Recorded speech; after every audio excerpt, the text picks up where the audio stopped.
Morning, ladies and gentlemen. Morning. Morning.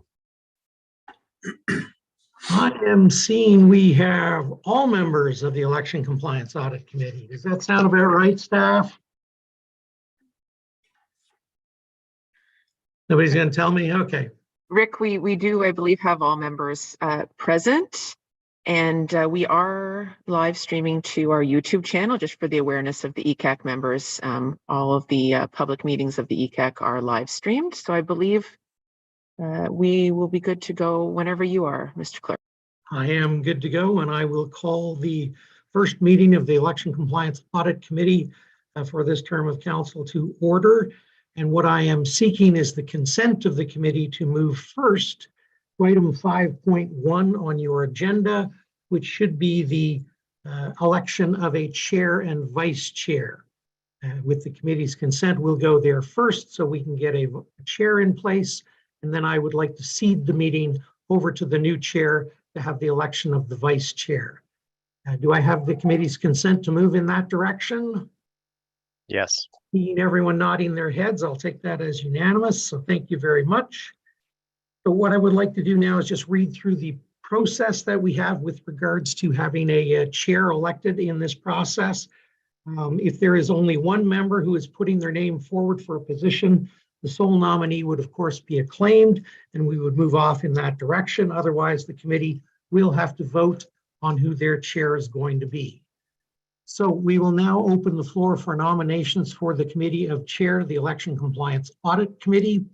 If any member is interested being appointed to this particular role, he, she, or they may nominate themselves or have anyone else nominate them.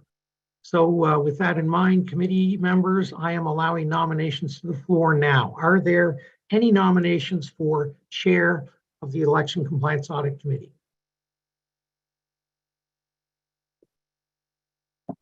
Mr. O'Connor, I'd gladly take on the role of chair if my colleagues will have me as chair of the Election Compliance Audit Committee for this coming term.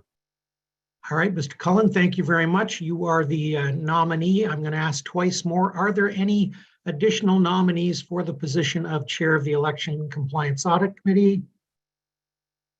And a third time asking, are there any more nominations for chair of the Election Compliance Audit Committee?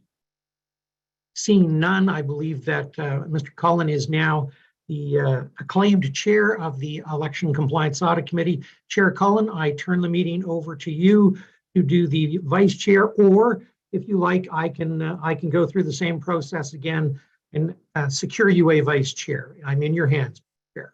I'm happy to leave it to you. You've done it so ably already. Well, thank you, Mr. Chair.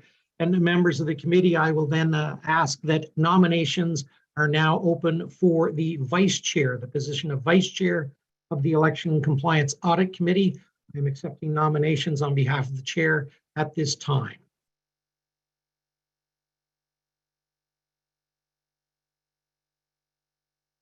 I would put my name forward as for vice chair. Ms. Bergeron, thank you very much. So Kathy Bergeron has put her name forward as a nominee for the vice chair. I'm going to ask two more times. Are there any other additional nominations for the position of vice chair for the audit or the Election Compliance Audit Committee? And one final time, members, are there any other members interested in being nominated as vice chair of the Election Compliance Audit Committee? Seeing none, Ms. Bergeron is now acclaimed as vice chair of the committee. Mr. Chair, I turn the meeting back over to you so you can go back up to item number 1 and proceed. Thank you very much. Thank you very much, Mr. O'Connor, and thank you, Kathy, for stepping forward as vice chair as well. Good morning, committee members. Returning to the top of the agenda, we're going to proceed through the items here. I'm going to ask, first of all, whether or not there are any declarations of interest. And seeing none, we are moving on to item number 3 on the agenda, which is confirmation of minutes. As part of your meeting package, you received the minutes of the March 10, 2020 meeting of the Election Compliance Audit Committee. And I'm going to ask the members if those minutes are confirmed. I'm seeing nods, thumbs up. Confirmed. Thank you, Kathy. Yeah. So those minutes are confirmed. Moving on to item number 4 on the agenda, which are communications. There are 2 communications listed on the agenda simply for the committee's information only.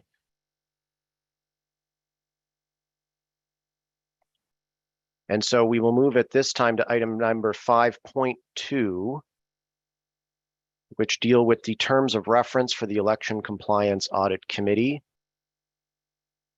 This item, which was part of your package, is an information report as the previous council approved the terms of reference pursuant to the Municipal Elections Act.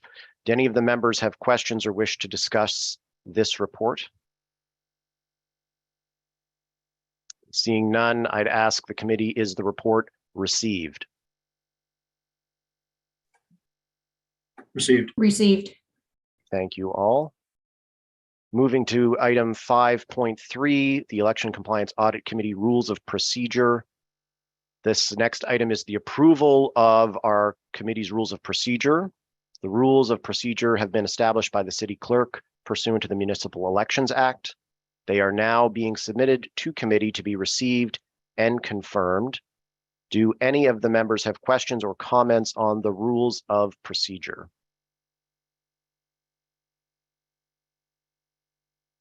Seeing none, I'm going to ask if the rules of procedure are received and confirmed.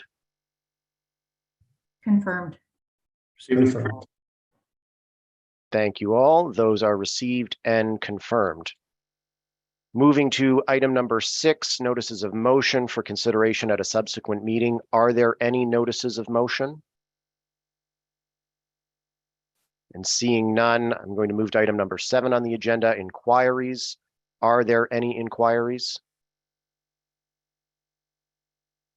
Seeing none, moving to number 8 on the agenda, other business. Is there any other business? And seeing none, we'll move to the last item on the agenda, adjournment. Are we adjourned? I'm seeing nods of agreement, so we are adjourned. Thank you. The Adjourned. next meeting will be scheduled if and when compliance audit applications or reports from the city clerk on the apparent contraventions of contribution limits are